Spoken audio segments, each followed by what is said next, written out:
I'm Caroline, a yoga teacher with a special interest in menopause based in Edinburgh. And hi, I'm Dr. Claire, a GP with a special interest in menopause based in North London. Together we are the Menopause Sisters and we are here to guide and support you through your menopause journey. Welcome to the Menopause Sisters show on UK Health Radio, and this week we're really excited to be welcoming Emma. Emma is a qualified nutritionist, a nutritional therapist and experienced chef, and she combines the science and research with really delicious food to really help women embrace the change and the transition through perimenopause and beyond. And because of this and her evidence-based approach, she's just been a guiding light, actually. I met her through a course I had done and found the information she shared just invaluable, actually. And Dr. Claire's worked with her as well.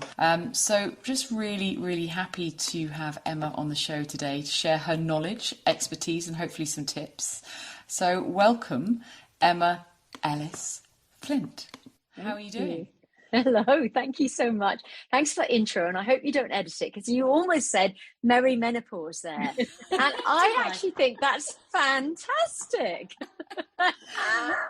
I love it. I love merry menopause, and it truthfully can be. Yeah. You know, it can be. It can be a great, lovely, fabulous time for us. I must say I've actually become merrier as I've got older. Isn't not in an alcoholic way, but in a happy, just in a happiness way, because I've got to know myself better. I feel more comfortable in my skin. So merry menopause it is today. All right, fabulous. We are obviously coming into December, so for the listeners listening this, wherever you might be in the world, we are based in the UK, and we are recording this just at the beginning of December, so it'll be going out at some point during December. So absolutely merry menopause for those particularly who celebrate Christmas as well. Exactly. Emma, just to begin with, actually, what led you down the path to begin to specialise in this particular area, in this particular area of women's health? Talk us through it. Yeah. Okay, thank you. Well, look, I was a chef. When I realised that physically I couldn't be standing up in the hot, sweaty kitchens all my life, I did go back and study my nutrition degree, and I put that together and just adored the whole marriage between the nutrition science and food, and just literally what's on your plate, looking down at what's on your plate, what are you eating, and that sort of thing. I loved it. But what happened was, when I set up my clinic in Sydney at the time, when I was living in Sydney, Australia, I don't know, but I naturally saw women more than men. And then more and more I saw women in perimenopause and early menopause, looking for answers, looking for solutions, and I just kind of morphed into it, and I became much more interested. I think because of my age, partly because some of my peers on my degree were already doing kind of endometriosis, PCOS, fertility, all fabulous, great practitioners. And I was really interested in the perimenopause because I was going through it. And so I had a very personal interest as well as a passion from a clinical perspective. And so I did it, and, word got around, and it was just great to get to know this area of, which I didn't have any knowledge about, this area of science that I didn't know really until it became kind of more personal to me. That's how it happened. And clients that you see, what are they coming to you for? I imagine it's an absolute plethora of women with a plethora of symptoms. Are there any particular elements or nutritional advice they're looking for when they come to you? Yeah, it can be very varied, but the thing is, I now live in the UK and I work at Newson Health along with all the fabulous doctors there, including yourself, Claire, and I certainly see women. So because I'm at Newson Health, I see women in perimenopause or menopause. I see women often who are on HRT or just going down that journey. However, with nutrition, you can really support that, and you can really make that extra change and that extra benefit for a woman. So they might virtually or physically walk into my clinic room, and they might have a gastrointestinal issue that just is niggling or getting worse as they've gone into perimenopause. Or they might have a skin issue that is kind of interconnected with what they're eating or how their guts behaving, so to speak. They might also be lacking in energy, and it's just not. They know it's getting worse, and their blood tests might be fantastic, their HRT might be imbalanced, but it's just their energy is not there. So what's going on, and often what they're eating or when they're eating can really help and sort that out. I do see some women as well who have histamine intolerance or have some sort of histamine issue going on, and this can be exacerbated in perimenopause and menopause as well. So I see women, and we work through a low histamine way of eating together. That helps a lot. And then there are other funny, smaller issues, not funny at all, actually nothing's funny, but about, issues that people have. But there are things like, I had somebody the other day whose hair was thinning, and it was a perimenopause and menopause. It had happened in that time for her. However, she was doing everything right, except for the nutrition thing. What I mean is her HRT was just really good. She'd had checks on her blood to check, like her iron and things like that. And she was also working well on her anxiety and stress, doing the things she could, and she did feel fairly calm, but it still wasn't going well. So we were working through her nutrition like that, and I only saw her actually last week, so I'm not sure of the outcome, but I have seen people in the past, and food can make a difference to that, to their hair as well. So from a vanity point of view, of course, I can make a difference to people's skin and hair and nails, the brightness and shyness of their eyes. But of course, it's actually more than that. Through food, I've seen people's differences in their I talk about vitality and their mental health. I've really seen women's anxiety change beneficially, actually, and go down through what they're eating. So it's kind of complex, but I've seen the differences. I've really seen it, and I like that. And it's really satisfying as a clinician to really see those changes. Quite remarkable, actually. It's great. And I think you're so right, Emma, because Caroline and I are very, and actually the Newson Health team are very much about treating women holistically. And we often say, HRT is great, but it's not always that icing on the cake. You need to look at other things. You need to be looking at your diet and your lifestyle and your exercise. All it's a package, really, particularly in the perimenopause. There's lots of things that could be happening, and you can't necessarily unpick them all, but each one together is going to be really helpful for your health. And I think from a nutrition point of view, it's fascinating hearing that, because for so long, I feel, certainly in my training, nutrition was passed over. And I don't actually think I was ever taught about it. So when I talk about it now, I think so much more to this, isn't there? There's so much more to this, and it should be included more in the general curriculum for all medics. But it just goes to show how important it is at this time of our lives. And in terms of your journey to getting where you are now and specialising really in the perimenopause, what sort of are the common themes that you suggest for your clients when you see them, and what do you advise, and how do you go about sort of tweaking what they're eating? I guess. Yeah, no, that's a terrific question, because I think I can give you a general outline where, in individuals, it's very important. So we have to look at the person individually. But if you give it kind of like an umbrella, and my hands are waving around at the moment, but no one can see it, so that's fine. But can you imagine an umbrella? And this is sort of the information I would give people generally.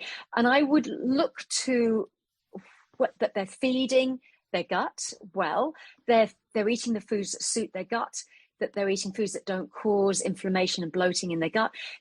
Within the foods they're eating, they're feeding their gut microbes, because they massively affect a person's physical and mental health. And so that the gut is kind of like just in tune and is just working well. And for a gut working well, I think everybody knows when their gut's not functioning too well. They might be getting bloated quite regularly, or the bowel movements are either going looser and much more frequent, or they're going more towards constipation and a lot less frequent. And and those changes and the out of balance is just it's not healthy, and ultimately it has an effect throughout the body and mind. So I really looked to the gut initially with foods, but I also kind of think, and this is connected with the gut anyway, I look to kind of anti-inflammatory eating. And it's not very difficult actually when you break it down, what's anti-inflammatory eating, because actually it's quite simple. It's following, for instance, a Mediterranean style diet. And I'll talk about that in a second, because that's not even complicated. We don't all have to live on the Mediterranean to follow it at all. It's about eating foods that in the body create less of an inflammatory condition than foods that create inflammation. So foods that create inflammation in particular are simple carbohydrates, sugars, ultra processed food, that sort of thing. And that's easy food that we eat here in the UK anyway. It's food that it seems to be the easiest to grab and eat, and definitely easy from sort of a takeaway perspective, or a way to just fill up if you're hungry and not have to think too much about eating. So there's nothing wrong with bread, but there's a lot wrong with white flour, and it's hard to break that cycle if you're used to it of sort of grabbing a lot of bread, because it's a great filler, it's an easy food. But if it's just got some whole grains in it, fine, fantastic, you're already starting a great big fabulous change to what you're eating. If someone eats a cereal, perhaps not go for just like a white flour type based or sugary white flour type of cereal. Try and just nudge it out a bit and go for one that's got a little bit more kind of fiber, and maybe it's an oat based one, like a muesli one that's not too sugary, that sort of thing. So that ultra processed food, that very simple carbohydrate, sugary white flour type food, can create an inflammatory state in our body, especially in the gut, but it actually flows through. And it's true, it flows through into our mental health as well. I've read lots of research, especially coming out of Australian University. Gosh, the name escapes me. It's called the Food and Mood Centre within the university. They're doing fantastic research, finally showing categorically that kind of Western style diet, the ultra processed food, does lead to more depressive symptoms than eating a sort of a fairly wholesome foods, more vegetables, more sort of fiber rich foods. So that brings me back to the Mediterranean style diet, which is very, very anti-inflammatory. And I'll tell you the fundamentals of it, because that's what I mean by, you can easily eat it in the UK, for instance. The fundamentals of a Mediterranean style diet are loads of vegetables, any type, doesn't matter what they are, any type of veggies, can be frozen, doesn't matter. I like just vegetables. They're fantastic. Then we're talking about grains are definitely in the Mediterranean diet. It's more whole grains and kind of different grains, not always the same, not always say wheat, but there's sort of oats and rye, and then there's quinoa, and then there's buckwheat, and just depending what a person's eating. And they're all really easy to use. And there's sort of rice and brown rice and all that sort of thing. So there's the grains, and there's lots and lots of legumes, pulses, beans, and chickpeas, and butter beans, and cannellini beans, and lentils, and all those sort of things. And not necessarily massive, but just a bit here and there, either in dips or just stirred through vegetable dishes. They're fantastic, really, really good. Then there's lots of nuts and seeds, and there is some seafood, not just fish, but there's all sorts of types of seafood. There is some meat, and not a lot, and not great big servings of it. There is some though, especially goat and rabbit and stuff like that, but there's also poultry. Yeah, so it goes on. And a big fundamental to the Mediterranean diet is extra virgin olive oil. That's so fundamental. And they're lucky if you are living around the Mediterranean, your extra virgin olive oil is cheap. It's fantastic. And often you even know somebody who's got a bit of an olive orchard, and you kind of get freshly pressed olive oil, and that's the way it should be. But sadly in the UK, I'm not sure I've seen an olive tree actually, except in a garden nursery or some sort of ornamental thing. Extra virgin olive oil is fundamental, and it's so profoundly anti-inflammatory. And so I'd really push it out there to everybody. If they've got kind of a certain food budget, to try and see if they can nudge extra virgin olive oil into that budget, as opposed to other cheap oils. So like sunflower oil, even rapeseed oil, extra virgin olive oil is better than that. So that's kind of like an umbrella, and I can get onto what's going on in the body and why those foods really make a difference. But they are profoundly anti-inflammatory. It's really interesting. You talked about the sort of, the how food can affect our mind as well, because often in yoga particularly, we talk about the mind gut, or the gut brain connection through the vagus nerve, and we know there is that connection now. And as you mentioned, research is going down that route, whether it's nutrition or it's breathing, and looking at that connection, how we can really influence our mood, our mind state, whether that is the extreme end of depression or it's anxiety. So really fascinating to hear that as well. And you mentioned also feeding the gut biome, Emma. I just wondered if you could maybe talk a little bit more about that, because I think for many people, for many listeners actually, that just maybe it's not something they're familiar with. Feeding the gut microbiome. So the gut microbiome is all the trillions of microorganisms that live on the lining of your gut, and they live in this lovely mucousy, soupy, goopy kind of marshland that lines your gut. And your actual gut wall at those points is quite thin and fairly delicate actually. And so this soupy, goopy mass of bacteria and yeast and I think other things actually is really beneficial, and they act as a defense. In fact, they work synergistically with us, and they actually help the transfer of nutrients across the gut barrier as well. And they, as I say, they work on the immunity, but they eat food that we have in our gut. They eat food partly that we can't digest ourselves, but they also eat other food. And I'll get back to the types of food in a sec. But they poop themselves, and their poop is beneficial to us. Their poop, their byproducts is a better scientific name, is actually fantastic for us. This is what I mean by working synergistically. So they even make or enhance the making of vitamins like B12 for us, which is great. They enhance the manufacture of vitamin D. They help make the neurotransmitters, and neurotransmitters are like the happy hormones that are chemical signals which can be in our brain produced like kind of good feelings, happy mood, that sort of thing. But in fact, a lot of them, like one's called serotonin, maybe your listeners might know that one. Serotonin, gosh, it varies, 80 to 90% is made in the gut. And actually, there's a reason for that, partly because the gut microbes help make it. But also, serotonin actually helps your gut function as well. It helps, for instance, with gut motility. That's the movement of food through your gut. And so actually, this is not just about, so for instance, those hormones, happy hormones being made in the gut and sort of somehow traveling up to the brain and producing the effect. That actually there's effects in the gut as well of almost not a mood, but a really beneficial calming action in the gut as well. So that's your gut microbiome, and that's why it's affecting us. And what foods help them? What foods are we eating that help them? So those foods are called prebiotic foods. And that's the term for the foods that feed the gut microbiome. And those foods are things like onions and garlic and leeks and things like beetroot and some nuts and seeds, like think of the skin on raw almonds, that's prebiotic. Fennel, parsley, dark berries, artichokes, ginger. Okay, you're kind of getting the idea. But, I mean, these are the ones that are being researched. That's how I know about them, because I see the research and it says, oh my gosh, it's just a great prebiotic and blah, blah, blah.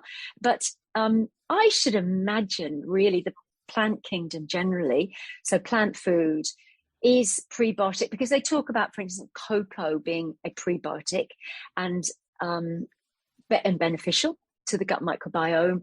And so that I think that really plant food generally is beneficial to the gut microbiome. UK Health Radio, the station that makes you feel good.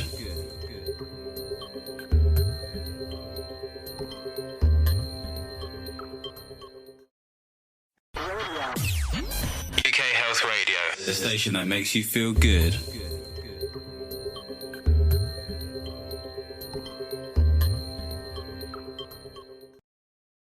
I guess, so for our listeners, prebiotic can be a fairly new term to many people. And what's the difference between a prebiotic and a probiotic, essentially? Is that something that you could help us to understand? Yeah, no, absolutely. So prebiotic, hopefully I explained to you then, that's what feeds the beneficial gut microbiome.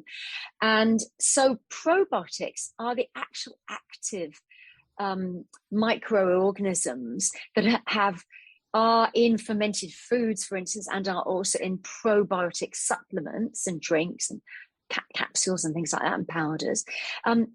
That certainly the ones that go into supplements have been researched as having microorganisms, active live microorganisms, that when they get into the gut produce beneficial effects. Very variable depending on the individual, and each probiotic strain has a variable effect on the gut depending on what we want to achieve. But in fermented foods, which are foods that still have live bacteria in them, then there are also probiotics in them, i.e. there are live bacteria in them that when eaten are beneficial to the gut. So that's things like live fresh sauerkraut and kimchi, which are both fermented cabbage dishes. And it's live if it's in the chilled section of a shop. If it's on a shelf at room temperature, it's being pasteurized. So the beneficial microorganisms are being killed, the probiotic organisms. Then other things are things like yogurt, live yogurt, and there's kefir. People might become familiar with that because it's in a lot of the UK supermarkets anyway. And then there's drinks like kombucha and water kefir. They're drinks that have got live beneficial microorganisms, so they've got probiotic organisms in that. And it's quite good, it's quite interesting. When we eat these or we take a supplement or drink them, then what they do is they join up with our own microbiome and they work together to produce beneficial effects. They help to digest our food. They help to make those fabulous byproducts that I was talking about, those beneficial byproducts, the happy hormones or the vitamins, for instance, and things like that. They help to protect the lining of the gut wall. They help with the immunity. But they don't often colonize. Probiotics that we ingest don't often actually colonize the gut. They just then gradually do their job and they go out in our poo, fine. But they do work happily with our own gut microbiome, so they keep our gut microbiome happy. You don't get short answers from me. I think it's fascinating because actually this is a whole area of medicine that needs to be joined up with traditional medicine. And Caroline and I often talk about sort of Western and Eastern medicine joining up, and there being benefits to utilizing, that knowledge for everybody. And again, nutrition, it's so important. It's like you say, it's part of our immunity. It's part of how we are. It's part of how we digest. It's so important. And I know that you've got an amazing book, haven't you? Well, you've got a few, but the one I recommend quite a lot is your Happy Hormone book. Yeah. I imagine that came about because you had all these amazing recipes. You just decided to stick it all in a book. But it is about kind of incorporating all of those ideas, really, isn't it, in quite easy, simple ways? Yeah, that's exactly right. I think for a person, this is not actually too hard to do. And I'll give some examples in a minute. I really think that we don't have to suddenly change our diet massively to be, shopping, in like whole foodie type stores the whole time. We can go down to just our local supermarket and get all we need really to make the difference. It doesn't have to be too profound at all. It's what suits you and what makes you feel well. I think, and thank you for mentioning my Happy Hormone cookbook. I think some people get quite lost. In fact, I won't run workshops online, groups, and because sometimes people just really want that kind of real solid base and kind of see it come to life. And in the workshops, they really comes home to them about how to nourish their body and to feel well. But just quickly going back to those fermented foods, I read just recently research about the anti-inflammatory benefits of fermented foods in relation to literally joint aches and pains. I was reading it. I actually was having a conversation with a pain doctor, like a rheumatologist, and she was actually sharing this research with me. I hadn't even seen it, and I'm going, oh my goodness, So that was out of the gut through the body, going, the effect of eating these fermented foods was going, as we call systemically, or whole body health. And I thought that was just fantastic. I was going to say, actually, things like sauerkraut, I've been making it myself. And it's not something I'd done before, actually, until, I did the workshop or the course that you joined us on. But it was brilliant. It was so easy. There's lots of YouTube videos out there. So, if that's something you want to do, that's easy. But actually what I found was it's really cheap. So you can go into a health food shop, or you can go into a supermarket and spend quite a lot of money on a small tub of fresh sauerkraut in the refrigerated area. But actually slicing up a cabbage, massaging it with salt, leaving it to ferment or whatever it does for a few hours and sticking it into some clean jars is incredibly cheap. And actually just one cabbage made loads, made loads. And just having a little bit of that every day at some point, whether it's lunch, dinner, whatever, whenever I'm eating, I think has made a real difference to my digestive system. Actually, I'm getting less bloating, for example. Yes, I've heard that quite commonly about sauerkraut, especially the one you make yourself, because the one you make at home actually does have more beneficial bacteria. Yes, and the juice even of sauerkraut is really beneficial. Yeah, thank you. That's really good to know. I've seen. I mean, I've witnessed, not myself. I'm lucky I genuinely eat what I talk about. So in fact, I never get gut bloating now, but I hear a lot from clients and just from colleagues and people that sauerkraut, a tablespoon a day, and some of its juice makes a great difference. It's really, really terrific. Let me go back. I was going to say, give you some examples of some food, just to what can a person do? Because I think, especially with this merry season coming upon us, I think it's an important time, and people can get busy and they can really get quite run down, and it can be quite a negative time ultimately. And of course, and people can put on weight. So it's important, because inflammation is also a driver of weight gain, as well as literally the foods you eat. Well, actually, it's kind of ties in, because if you imagine, if you're eating rubbish foods, they're inflammatory in the body, and they also elevate blood glucose, and that means you've got an insulin response, and it's the whole cycle of, oh gosh, the poor liver, what am I going to do with all this extra sugar? Well, I've got to dump it somewhere. It's going to go in abdominal fat. It's just like, what does it do? But let's go back to what kind of person do I always think, especially in that merry season, that if someone can, their first meal of the day, and whatever time it is, the first meal of the day, they can make that quite nourishing for themselves. That's fantastic. That's a great start. And so it depends on the person, what suits them. I mean, I tend to lean towards a first meal of the day being kind of based around I eat dairy, so fermented dairy food like kefir or yogurt, a natural kefir or yogurt, not sweetened. And then I tend to add a little bit of oats to that, some nuts and seeds, some sort of fruits. Often I do in wintertime, where we're talking now, we're in winter at the moment, I use, say, frozen dark berries, or I might grate an apple in. And I love that, just love that. And that's really nourishing. It's got probiotics, i.e. fermented foods. It's got prebiotics in the nuts and seeds and the oats. And it's got protein in there in the kefir or the yogurt, and in the nuts and seeds. So it's a really great start. And it's got lovely vitamins and polyphenols to nourish yourself and keep you well in the kind of the fruit if you're choosing for your fruit well. So I think that's a great start. So you instantly nourished your gut microbiome, supported your gut health, got yourself off to a good start in the day. If it all deteriorates from there, okay, so be it. But that's a great start. And most people, I'm just guessing, can, if they get into the habit of it, have a good first meal of the day. It's sometime usually that they can, even if it's something they put into a container and head off to work with, that's fine as well.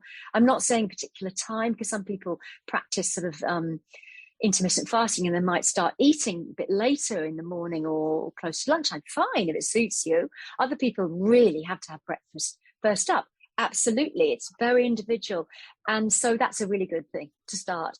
Then if someone can be as vegetable focused as they can with the other, let's say, 2 meals of the day, great. They need protein as well. Don't ever skip the protein. but vegetables are really, really great for keeping your guts well and your whole body less inflamed. It's just really, that's it. Yeah. I'm a huge fan of oats, I have to say, Emma. I live in Edinburgh, I live in Scotland, so the listeners know, and actually it's freezing up here. So I've moved from my yoghurt breakfast that you've described, actually very similar, to now porridge. Oh, lovely. Yeah, and actually just like you say, adding some nuts and seeds, which I can, buy quite cheaply in a bag from the supermarket, and stirring things in. Sometimes I'll slice a banana in if I've got a bit of a sweet tooth, or grate some apple, and just add some bits and bobs to it. And as you say, once you've started well, it's a little bit easy to keep going in that direction, I think, as well.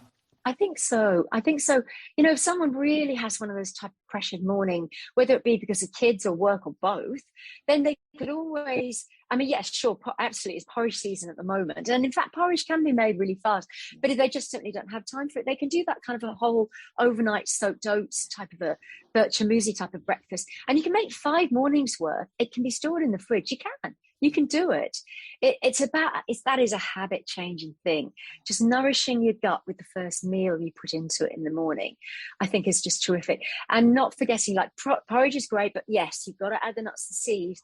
Otherwise, it's actually a bit too simple a breakfast, and someone will be hungry 2 hours later.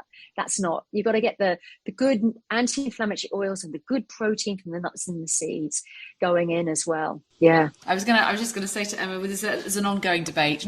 Debate's maybe not the right word for it, actually, because I love seed cycling, and that's what I then will add to my porridge or my yogurt or whatever it is I'm having for breakfast. I'll put it on eggs at some point if I've forgotten about it in the morning. And there doesn't seem to be much evidence or research around seed cycling itself. So this is where Dr. Claire sort of sometimes rolls her eyes a bit, because she loves my seed cycling.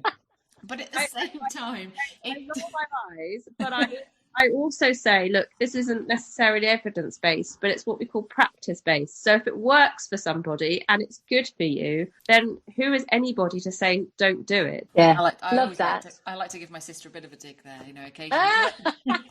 But actually, no, this is what we talk about, isn't it? And what you were just saying, something that works for one person might not work for another woman. And actually, it's just finding the combination that works for you. And, for me, adding lots more seeds and nuts into my diet's helped my aches and pains, actually, my joint ache and pain quite a lot, and I think probably has helped my my gut biome as an extra benefit there as well. But all the nuts and the seeds, the oils, the kind of magnesium that I'm getting is probably what really is helping. Yeah, no, but that's exactly it. It's not just one thing. It's got, you're right. See, so I'm like Claire. So Dr. Claire, should we call her? I love that. I can't find research to back up the seed cycling. And so in fact, if I can't find research, I'm not going to, in fact, suggest it in my clinic. However, if it's helping you, then that's fantastic. I think it's because it's nuts and seeds. It's not necessarily the type necessarily. Let's just quickly look at that a moment, because it is a really good thing. So nuts and seeds have protein in them. Brilliant. That helps to balance blood glucose levels. And anyway, it's like, protein helps us to feel fuller longer, but they've also got anti-inflammatory oils in them. So anti-inflammatory oils are fantastic for our gut, but actually, of course, our whole body aches and pains, but our mood as well, really important. And they've got fiber in them. So nourishing the gut microbiome and also helping our bowel movements. Fiber is really important to help bowel movements in either direction, whether you're loose or you're firm with your bowel movements. So really important. And nuts and seeds have phytoestrogens in them.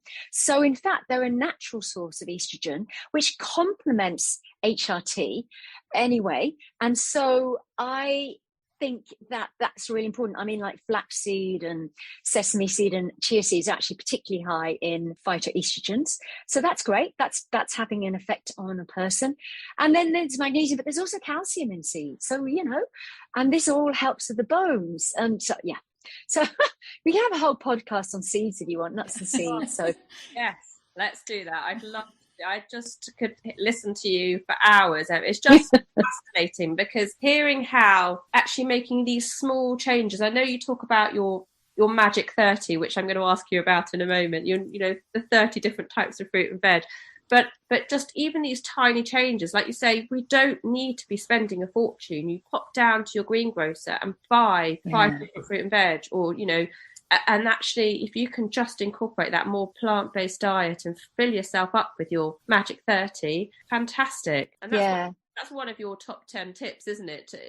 Yes, I've just, funny enough, oh, so you, good girl, you've been reading it on my website. So I've just put it up on my website, the top 10 tips, I think, to get you, really get you embracing 2022. I mean, whoever's listening to this, it could be, I don't know what date, but right now we're nudging towards the end of 2021. So yes, absolutely, it comes at the top. And this is because the gut, like we as human beings get really bored of too much repetition. I mean, repetition habit is useful to us, but also we get really bored. If we looked at the same plate of food every single evening, then, we as human beings don't like it. Well, our gut microbiome is exactly the same.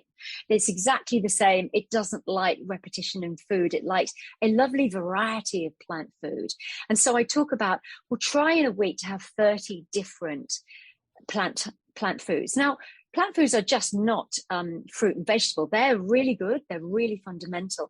But actually, they're nuts and seeds, they're legumes, pulses, beans, they're spices and herbs. And garlic's included in that. And so that's what I mean. Have 30, make sure there's 30 different things going in during a week. And that's great for your gut microbiome and for you. Lots more nutrition going in, lots more polyphenols, lots more nutrients generally. So yeah, go for it. I'd love to draw you back to low histamine and what that really means. I know you've got a low histamine cookbook as well, but what does it mean when we talk about a low histamine diet? What does that translate at, and what can it possibly help? Okay, well, histamine is a natural reaction in the body to just like an invasion, so to speak, of things that your body doesn't like, or it's a response to certain, like for instance, the classic one is an allergy. If someone is got hay fever, we all know that, a lot of people know that, and they get kind of like this histaminergic response, and it expresses itself often with people with sort of runny nose or sneezing or itching skin, and in some people, genetically, a lot of people might have a susceptibility to more of a histamine response to external stimuli that kind of they find irritating. Other people might not at all. So all very different for a start. And what seems to happen in perimenopause and menopause is a person become a bit more sensitive to this. Our mast cells in our gut become more sensitive to a situation where we might have too much of a histamine response, or our gut finds it harder to detoxify it out. And so we get a reaction, and the reactions are very varied. And in fact, the reaction is very similar to perimenopause and kind of menopause symptoms. And because in a woman, it might be gut issues. Well, that can happen in perimenopause anyway, but there might be gut issues and gut bloating and that sort of thing. There might be itching skin, or even sort of really sore spots on the skin, itching scalp, that sort of thing, even watery eyes. Someone might feel kind of like a bit groggy in the head, or get frequent headaches. Now, these are perimenopause and menopause symptoms as well. So it's hard to know. However, if a woman is kind of managing her perimenopause and menopause reasonably well, or is being managed, say with HRT, but things are not working out well, then I might look to histamine as perhaps a culprit here, or someone might just come to me independently anyway and just explain these odd symptoms that they've had. And I also ask, well, what were they like in their kind of 20s or 30s, or even as a child? And you kind of get an idea, a track record actually going, you look at their history. What can you do about it?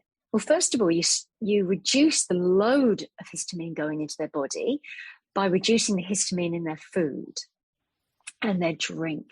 That's a really kind of actually quite an easy thing to do.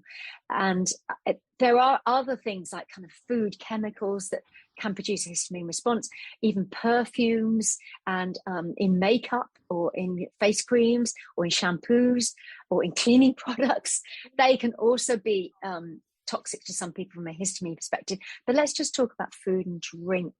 And when I raise this with people, they say, oh yeah, actually I can't tolerate X, Y, Z. So things that we think of as healthy, like things like avocado and mushrooms and like English spinach, and aubergine or eggplant, they are quite really, really high in histamine that a lot of people can tolerate, and tomatoes actually, and a lot of people can tolerate, but some people can't, and because of this high histamine, and their bodies, perhaps because genetically they can't detoxify away histamine so well. Yeah, really helpful. And actually, because it gets talked about quite a lot on kind of social media and in groups, or I would say Facebook groups actually, around perimenopause and menopause. So it's just helpful to get an idea, because I think actually often women are just not sure what it means. Have I got it? Have I not got it?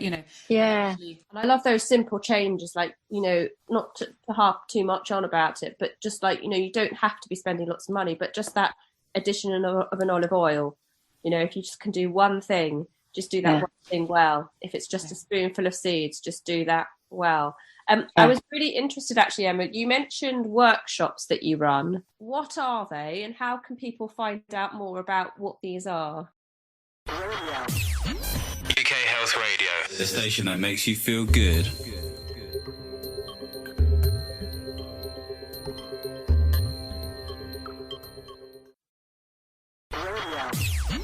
UK Health Radio, the station that makes you feel good.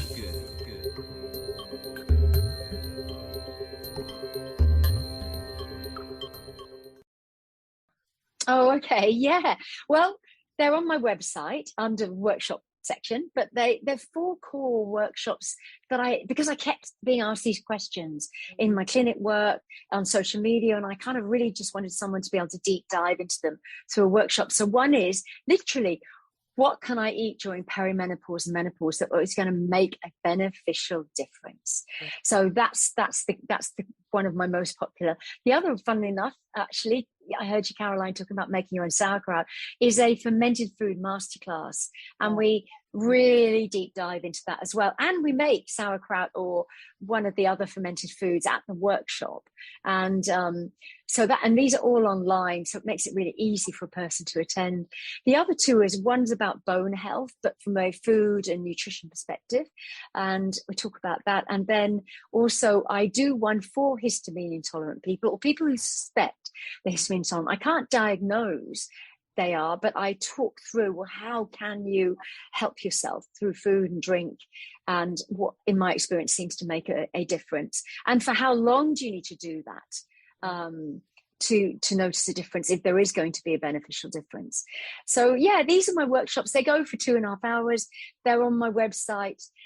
Make great Christmas gifts if you're listening to this in December, because I've got a lovely gift voucher someone can download instantly. So literally on Christmas Eve, if someone goes, oh my gosh, I didn't get XYZ a gift, you can get it. Fantastic. Oh no, that's brilliant. It's going on my Christmas list, actually, because I'd like to do all of those, actually. We're going back to the merry season as well, actually. Because we are in December, and we wouldn't say we're back to normal here in the UK.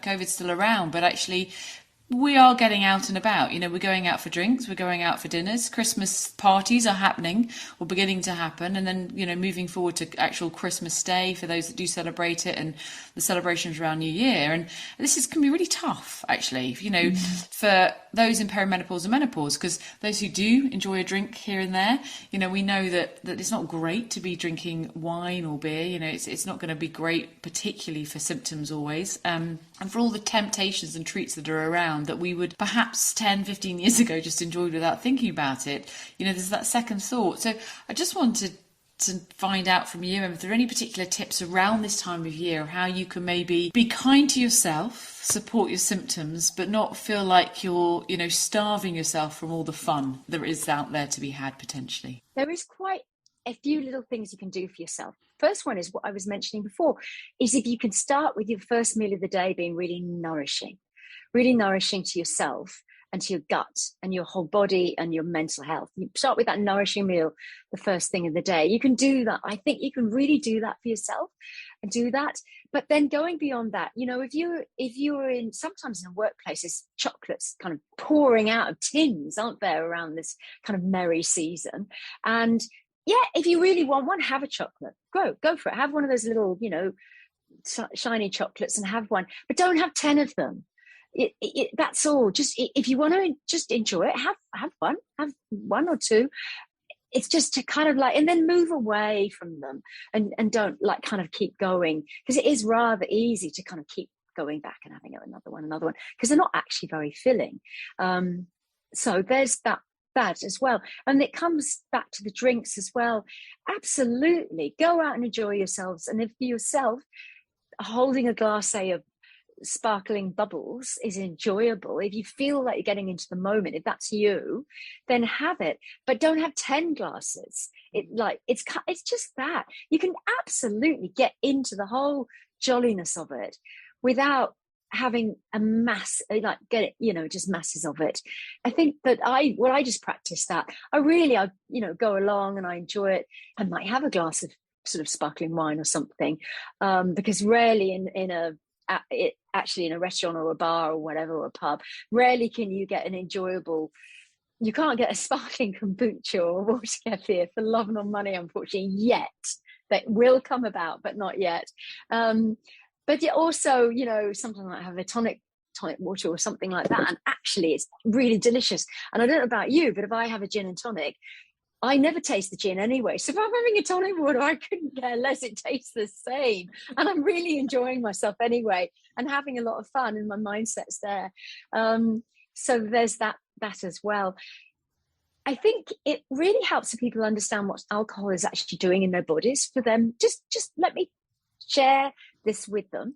So when we drink alcohol, it's a poison, which is why it produces this unusual effect in our body, which makes people feel more relaxed and things like that, and kind of loosens their kind of inhibitions, I guess.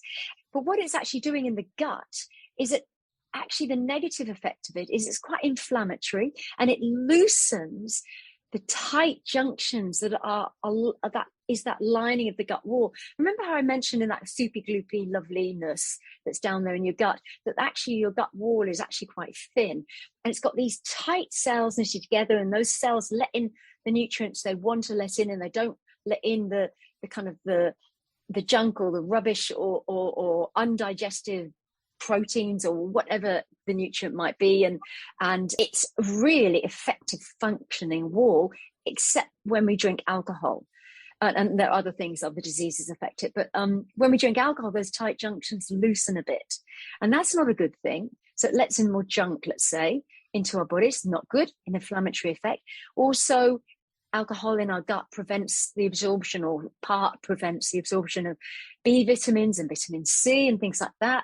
So we're going to feel crappy anyway if we drink too much alcohol, because we're just not absorbing the nutrients anyway from our food, let alone that the fact that our liver has to detoxify out the ethanol. And as we get a bit older, in perimenopause and menopause, I'm assuming we're older, that our liver just doesn't function as well. Yeah. That is the nice thing about getting a teeny bit older, is that our liver just is not that pinky perfect mass anymore. It just kind of struggles a little bit more. And so it does struggle to detoxify out ethanol. And it's not doing its job as well when it's got to just shift from doing a job of making us feel really fabulous mentally and physically to detoxifying out alcohol. Very simplistic terminology here, but if you know what I mean, you know. So yeah, we're not going to feel as good the next day, not as bright and sparky. And that's really helpful. Thank you. It's all about balance, isn't it? I think there's that element of having fun and just going, actually, I can have some fun, but I know, for example, for me, alcohol is one of my triggers for really sore joints and aching muscles. So it's a real trade-off for me. You know, if I'm going to have a glass of wine, I've got to go, okay, I've got to sort of get ready for this in the morning. And I think for many women, they'll find the same with alcohol particularly, and just having fun, but being mindful of finding balance as well. Yeah, that's it. That's right. It's a hard one, isn't it? It's very easy to slip it back and get into the moment. Yeah. I think we're running out of time, aren't we? And I think we could probably talk to Emma for about 3 or 4 hours easily.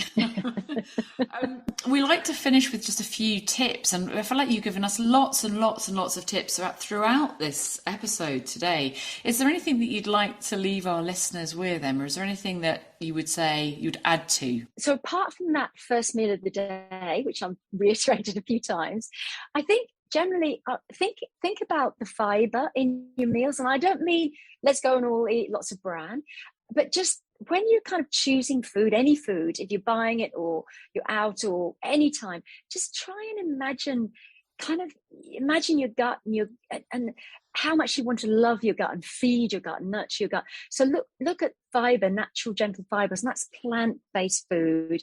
So it's vegetables and fruit and nuts and seeds and legumes, pulses, beans, that sort of thing, and whole grains. And just try and have that in your mind and try and lean towards that a bit more in your food choices. Just doesn't have to be massive, great big changes, but a bit of a lean towards it is really, really good. And it's going to make you feel really, really great. It's going to bring about a change. Fantastic. Thank you so much, Emma. And we've got one final question, which we always have to send our guests in advance. It's a very particular question. We like to ask all our guests, our female guests anyway, and it comes from Eve Ensler's wonderful play, The Vagina Monologues. And she'd spoken to quite a few women and asked them if their vagina got dressed, what would she wear? And we said we'd love your answer. Okay, absolutely. But if my vagina was dressed, then it would be wearing silks and velvets, definitely. Just the tactile, beautiful tactile fabrics, natural, lovely. I don't even care what colour, I don't mind every and any colour. Just just silks and velvets, definitely. That's me. That's my vagina. Love her. Yeah, love it. It, her, whatever. It's interesting, actually. That's come up before. Sometimes it's it, sometimes it's her. So yeah. I know. I don't know. I mean, the vagina. It's fantastic, isn't it? Love my vagina. Velvet and silk. That sounds gorgeous. Yeah, exactly. That's right. Thank you so much for joining us on our UK Health Radio show, Emma. Really appreciate you taking the time. Really amazing. And if you want to check out Emma's website, it's emmasnutrition.com, isn't that's right? That's correct. Brilliant. Fantastic. Thank you both very much indeed. Thank you so much, Emma. It's been a pleasure, and hope you have a very Merry Christmas. Yes, thank you. I'm going to have a very merry season, seeing my family for the first time in 2 years. So yeah. Amazing. Safe journeys. Safe travel. And you. Okay, thank you.